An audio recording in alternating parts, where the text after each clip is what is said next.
আপনি ভালো আছেন আপা? আমি বা আছি কথা তো বলতেছে স্যার আমি 15 তারিখে 15 আগস্ট এবার সব ঢাকায় করতে হবে। জি আপা। সবাইকে ঢাকায় আসতে হবে। জি আপা। বেশি হয়েই পারে না, সোজা ঢাকায় এসে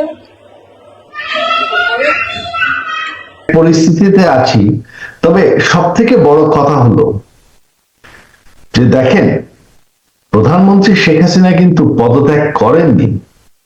পদত্যাগের একটা চিঠি নেই, তিনি রাষ্ট্রপতিকে জানান নেই, এরকম কোন সুযোগ ওনাকে দেওয়া হয় নাই। তার মানে কি, শেখ হাসিনা কিন্তু এখনো দেশের প্রধানমন্ত্রী, নির্বাচিত প্রধানমন্ত্রী।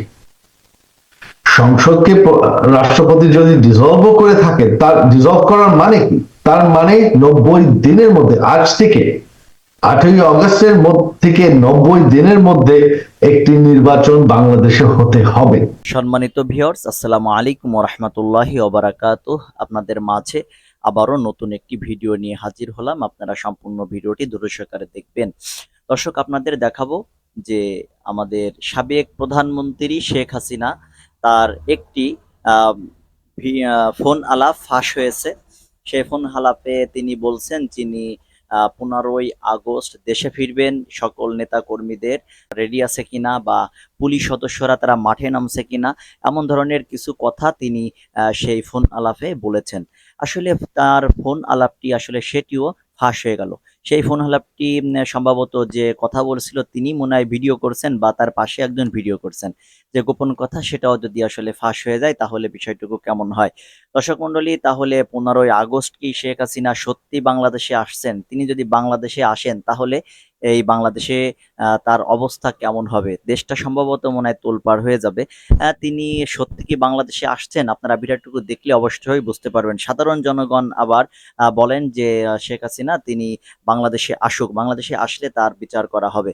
আসলে বাংলাদেশে আসলে তার অবস্থা কেমন হবে আপনারা ভিডিওটুকু দেখলে অবশ্যই বুঝতে পারবেন। দর্শক, তাহলে আমরা বেশি কথা বলবো না, আমরা মূল ভিডিও চলে যাব। এবং তার ছেলে সজীব ওয়াজেদ জয়, তিনি কিন্তু একের পর এক প্রথমে তিনি বললেন যে আমার মা আর রাজনীতি করবেন না, রাজনীতিতে ফিরবেন না, ঠিক আছে, এরকম কথা বললেন। তিনি কিন্তু একের পর এক তার কথা তিনি চেঞ্জ করছেন। এখন এক কথা বলেন, 5 মিনিট পর এক কথা বলেন, আবার কিছুক্ষণ পর আর এক কথা বলেন। এমন কথা কিন্তু তার ছেলে বলছেন। আসলে জওয়ানের ত্রুটি আছে। দর্শক, তাহলে চলেন আমরা মূল ভিডিওটুকু দেখে আসি যে সাবেক প্রধানমন্ত্রী শেখ হাসিনা তিনি ফোনে কি বললেন, তার সে কথাগুলো আমরা মনোযোগ দিয়ে শুনবো। তাহলে চলেন সম্পূর্ণ ভিডিওটুকু ধৈর্য সহকারে দেখে আসি। আপনি ভালো আছেন আপা? আমি বা আছি কথা তো বলতেছে স্যার আমি 15 তারিখে 15 আগস্ট এবার সব ঢাকায় করতে হবে। জি আপা। সবাইকে ঢাকায় আসতে হবে। জি আপা। বেশি হয়েই পারে না, সোজা ঢাকায় এসে ঠিক আছে। জি আপা। জি জি আপা। প্রতিষ্ঠা করে করে মালা দেবো আর তোমার ইয়ে করবো। জি আপা। সেখানে মৌন মিছিল এবং ফুল দেওয়া হবে। জি আপা। যেখান থেকে বড় সবচেয়ে যত লোক করবে। জি আপা। জি আগে তো বলে যাবে তোমরা চেয়েছো পৌঁছায় জি জি আপা। যার যার মতো সবাই পৌঁছাচ্ছে। জি আপা। তাহলে যোগাযোগ ব্যবস্থা খুব ভালো। জি আপা, আমি সবাইকে বলতেছি আপা। হ্যাঁ, ওই গ্রুপ হয়েই পারে না, যার যার মধ্যে সব চলে যায়। জি আপা। আর সেভাবে প্রস্তুত থাকবে। কোনো সময় যদি আঘাত আসে যেন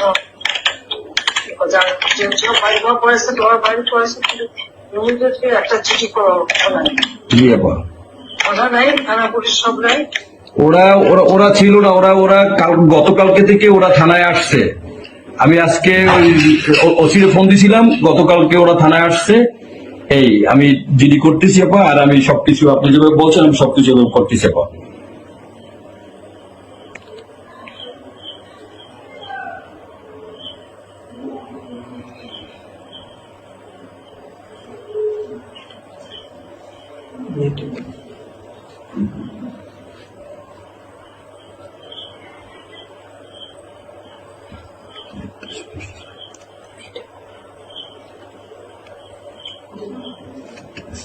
এক পরিস্থিতিতে আছি। তবে সব থেকে বড় কথা হলো যে দেখেন, প্রধানমন্ত্রী শেখ হাসিনা কিন্তু পদত্যাগ করেননি। পদত্যাগের একটা চিঠি নেই, তিনি রাষ্ট্রপতিকে জানান নেই, এরকম কোনো সুযোগ ওনাকে দেওয়া হয় নাই। তার মানে কি, শেখ হাসিনা কিন্তু এখনো দেশের প্রধানমন্ত্রী, নির্বাচিত প্রধানমন্ত্রী। সংসদকে রাষ্ট্রপতি যদি ডিসলভ করে থাকে, তার ডিসলভ করার মানে কি? তার মানে 90 দিনের মধ্যে, আজ থেকে 8ই অগস্টের থেকে 90 দিনের মধ্যে একটি নির্বাচন বাংলাদেশে হতে এত হবে। সময় ধরে আপনারা সম্পূর্ণ ভিডিওটুকু দেখেছেন যে শেখ হাসিনা কিভাবে ফোনে তিনি বলছেন যে তিনি তার সামনে তিনি 15ই আগস্টে তিনি বাংলাদেশে আসবেন এমনই কথা বলছেন। দর্শক, আপনারা কি মনে করেন, শেখ হাসিনা কি বাংলাদেশে আসতে পারবে? বাংলাদেশে আসলে তার অবস্থা কি হবে? আসলে বিষয়টুকু আপনারা অবশ্যই আমার কমেন্ট বক্সে জানাবেন, এবং আমার ভিডিওটুকু যদি ভালো লেগে থাকে তাহলে অবশ্যই আমাদের এই চ্যানেলটি সাবস্ক্রাইব করবেন, লাইক করবেন ও কমেন্টস করবেন, এবং ভিডিওটি বেশি বেশি করে শেয়ার করে দিবেন। তাহলে আজকের মতন ভিডিও এখানে শেষ করছি। সকলে ভালো থাকবেন, সুস্থ থাকবেন। আল্লাহ হাফেজ।